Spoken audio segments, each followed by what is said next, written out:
If you're waiting for the Roseburg housing market to crash before you buy, you might be setting yourself up to miss a really good window of opportunity and possibly end up paying more down the road. Because what's happening right now in today's market is not what people really think.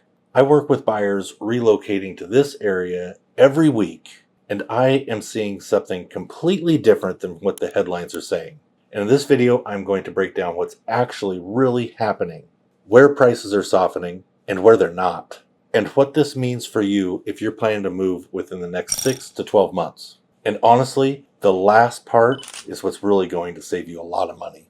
Hey everybody, I'm Jerry Norman with Oregon Life Homes. I help people move into the Douglas County, Roseburg area. So if you are thinking about making a move, buying, or just figuring out your timing, there's a link in the description. It's the first link to book a call with me. Now, let's get on to what's really going on here.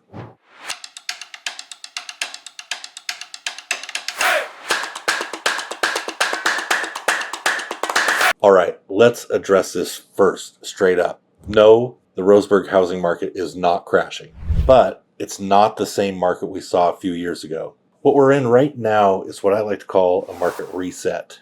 And so here's what that means in simple terms. Homes are taking longer to sell. Buyers have way more options. Sellers can't just throw a price on a property and expect multiple offers.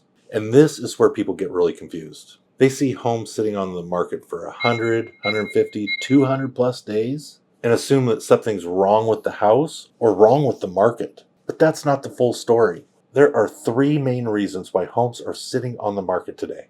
Number one, overpricing.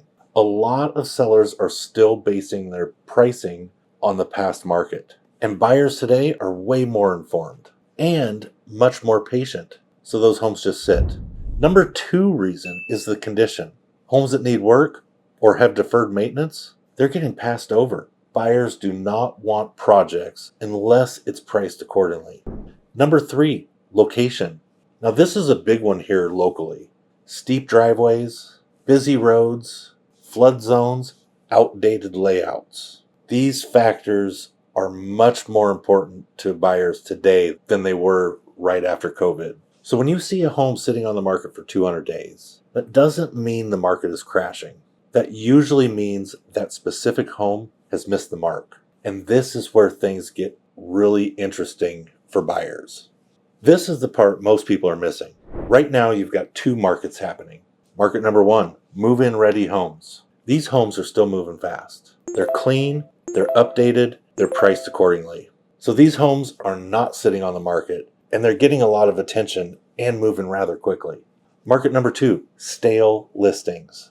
This is where the opportunity is for buyers. Homes that have been sitting on the market for 90, 120, or even over 200 days. These sellers can often be much more flexible. This is where you can negotiate seller credits, price reductions, and possibly get better terms. I've had clients recently get some really good deals because they were looking at these stale listings that other people were passing over. We actually set up a search criteria to look at homes that have been listed for 90 days and more. Here is the big mistake I am seeing a lot of people make right now.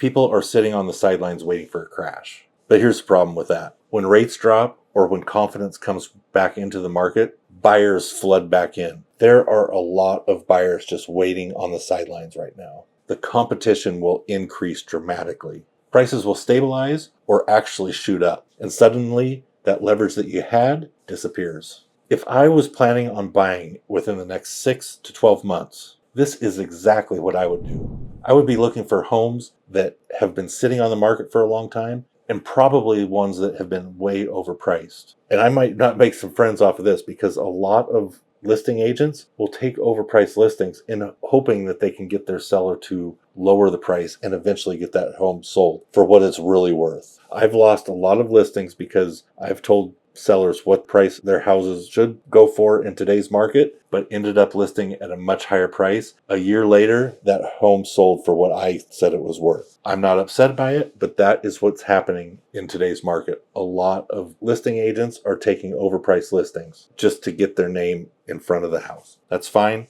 They can do what they want. I'm not mad about that. That's their business. But those sellers, after 90, 100, 120 days, are more often likely to sell for a lower price. Another thing I would do, I would not ignore imperfect homes. Sometimes the best deals are homes with cosmetic blemishes, maybe need some minor updating, or poor marketing. Those can be fixed.